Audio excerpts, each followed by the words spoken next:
Hello students, this is your mentor C Ankit इल्हा।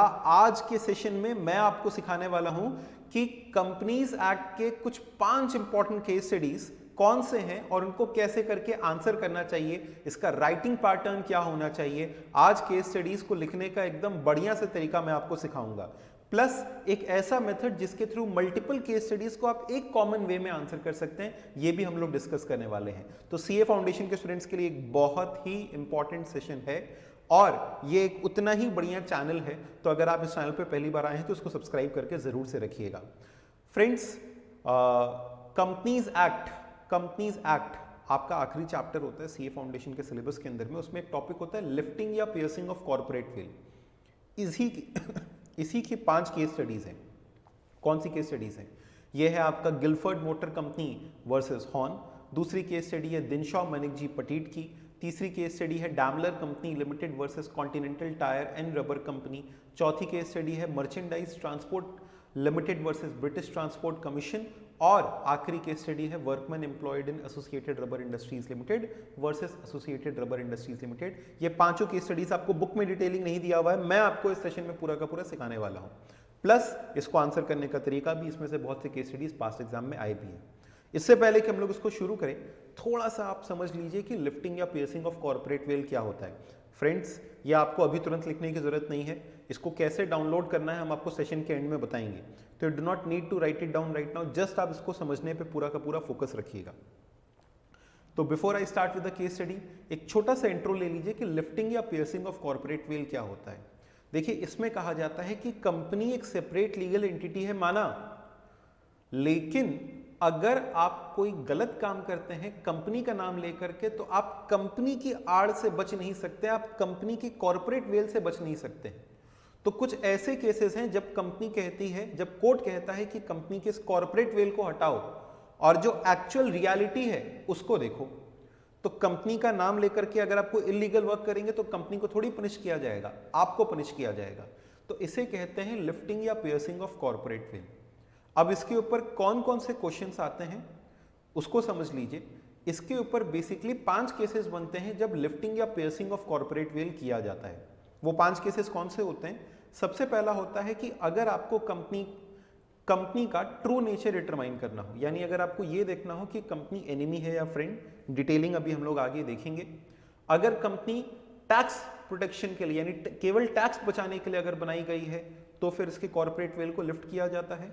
अगर company किसी legal obligation को avoid करने के लिए बनाई गई हो, अगर कंपनी का काम केवल एजेंट के तौर पे हो, या फिर कंपनी किसी इम्प्रॉपर कंडक्ट या फ्रॉड के लिए बनाई गई हो, इन 5 केसेस में कंपनी की कॉर्पोरेट वेल को लिफ्ट अप किया जाता है। अब इन 5 केसेस को एक एक करके डिटेल में समझते हैं।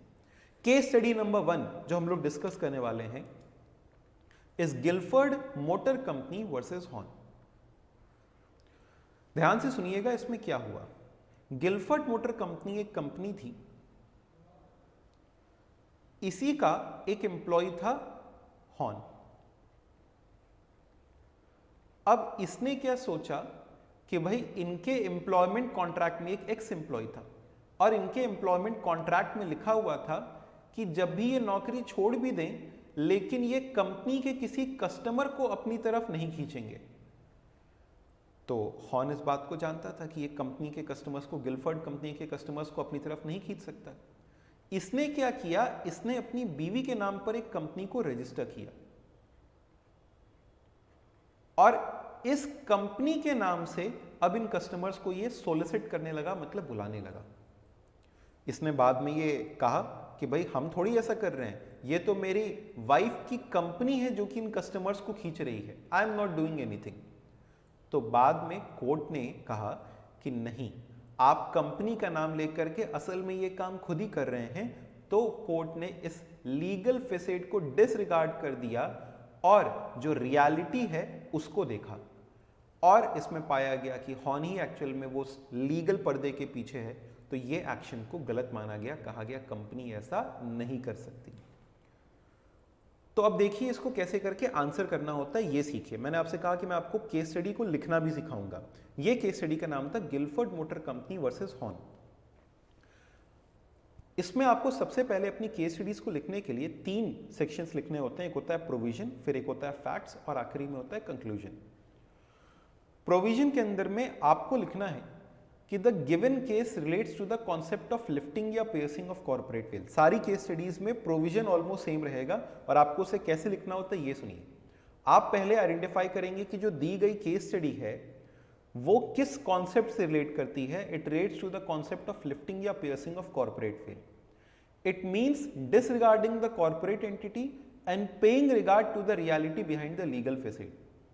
यानी आप कॉर्पोरेट एंटिटी को डिसरिगार्ड करिए और जो लीगल फेसिड है उसको डिसरिगार्ड करिए और जो रियलिटी है वो देखिए कि असल में वो काम कौन कर रहा है। So when the court disregards the corporate identity and deals directly with the member, directly उसके मेंबर या डायरेक्टर को पकड़ता है, it is called as lifting या piercing of corporate veil. In certain appropriate circumstances, corporate veil shall be lifted up, which includes company formed for fraud या improper conduct। अगर company किसी improper conduct के लिए बनाई गई है, fraud के लिए बनाई गई है, तो फिर ऐसा किया जा सकता है। अच्छा, ये आप देखेंगे हमने रेड पेन से लिखा, ऐसा क्यों?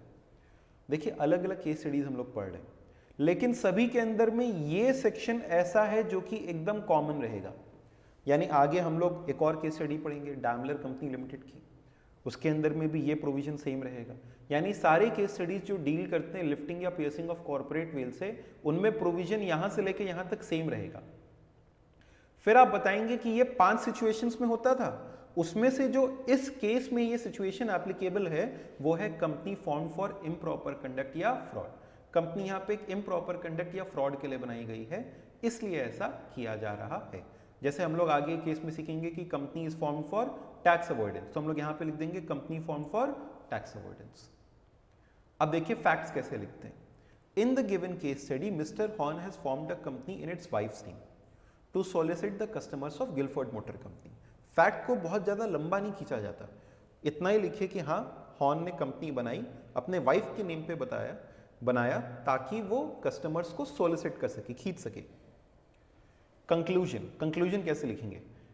Since the sole objective of incorporation of company was to defeat the contractual obligation of mister Horne, यानी इसका एकमात्र ये पर्पस था कि हम मिस्टर हॉर्न की कॉन्ट्रैक्चुअल ऑब्लिगेशन, क्या ऑब्लिगेशन थी कि वो कंपनी के कस्टमर्स को नहीं खींचेगा, इस ऑब्लिगेशन को डिफीट करना ही हमारा एक सोल पर्पस था। Hence the corporate well of company shall be disregarded and he can be stopped from doing so by the court. यानी ऐसा करने से रोका जा सकता है बाय द कोर्ट और जो उसका कॉर्पोरेट वेल है उसको डिसरिगार्ड कर दिया जाएगा। ये केस स्टडी थी किसकी? Gilford motor company versus Horne की। चलिए ये आपके साथ में ऑब्वियसली शेयर कर लिया जाएगा, तो वहां से आप इसको डाउनलोड करके एक्सेस कर सकते हैं। अभी आप केवल अगली केस स्टडी पे ध्यान दीजिए, बहुत ही मजेदार केस स्टडी है। Case study number 2 is Dinshaw Maneckji Petit. Dinshaw Maneckji Petit की केस स्टडी में क्या हुआ था? इसमें Dinshaw was a very rich person, इनके पास बहुत सारा पैसा था और इंडिया में जब बहुत सारा पैसा है तो इसके ऊपर में लगता है सुपर रिच टैक्स, बहुत हैवी टैक्स लगता था। तो इन्होंने कहा भाई अमीर होने की ये तो अलग ही सजा है। तो इन्होंने क्या किया, दिमाग लगाकर 4 कंपनियां बनाई, कंपनी 1, कंपनी 2, कंपनी 3 और कंपनी 4। इनके नाम पर अपने इन्वेस्टमेंट्स को बांट दिया। अब जो इंटरेस्ट और डिविडेंड की कमाई इनको होती थी, वो इंटरेस्ट और डिविडेंड इनको आने की जगह इनकी कंपनीज को मिलने लगा।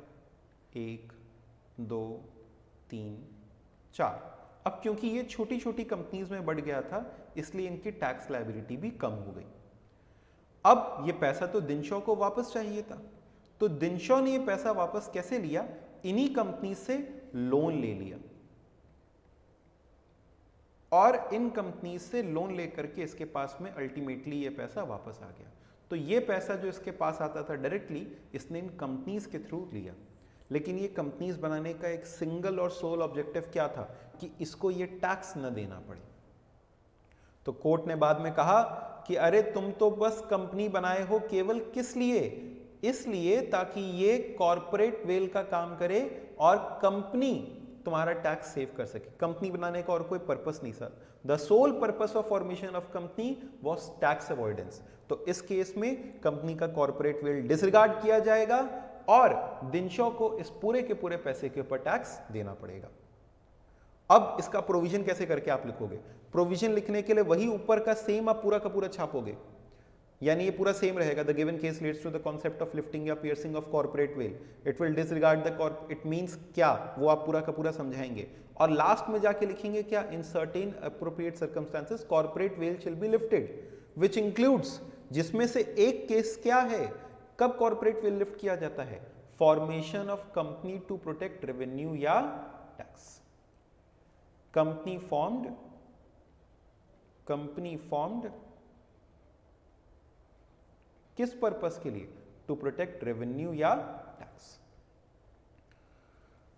अच्छा, तो इसके फैक्ट्स कैसे करके लिखेंगे? दिनशॉ ने बनाई है 4 companies, it has formed 4 companies to divide its income, each company is allocated a block of investment from the money and it is taken back in the form of pretended loan. देखो facts कितना precisely लिखा गया, 4 कंपनियां बनाई, हर company को कुछ block of investment दिया और उससे वापस ले लिया इन the form of pretended loan.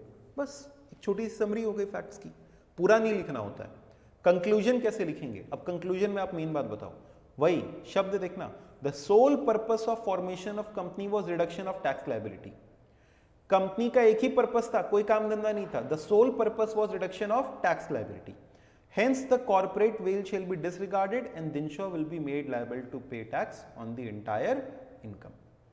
एकदम शॉर्ट कंक्लूजन, अच्छा टू द पॉइंट कंक्लूजन कि इसका एक ही काम है टैक्स लायबिलिटी को कम करने के लिए, इसलिए कोर्ट इसको डिसरिगार्ड करेगा और दिनशॉ को पूरा का पूरा टैक्स देना पड़ेगा। तीसरी case study, Daimler company limited versus continental Tyre and rubber company limited.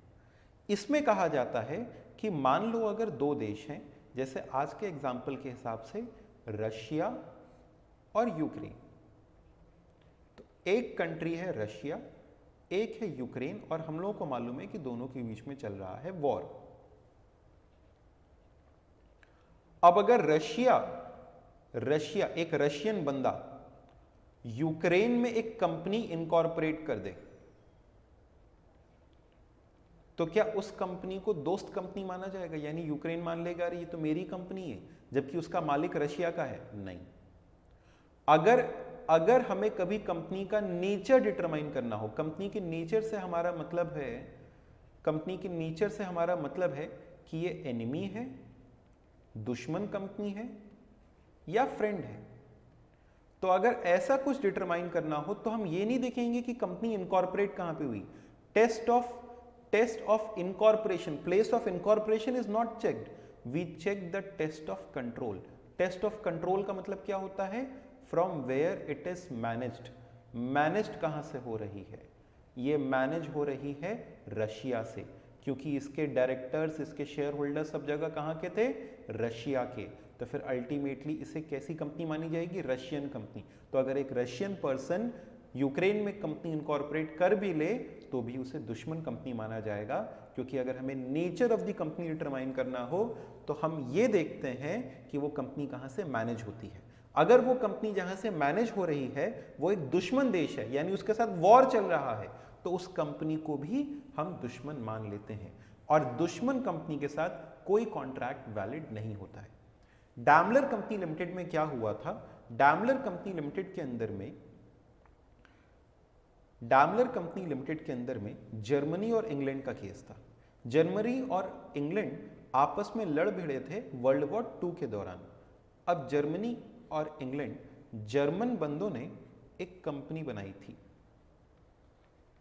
कुछ जर्मन्स ने एक कंपनी बनाई थी इंग्लैंड के अंदर, यानी इसके डायरेक्टर्स जर्मन थे, इन्होंने कंपनी बनाई इंग्लैंड के अंदर, इसका नाम दिया कॉन्टिनेंटल टायर एंड रबर।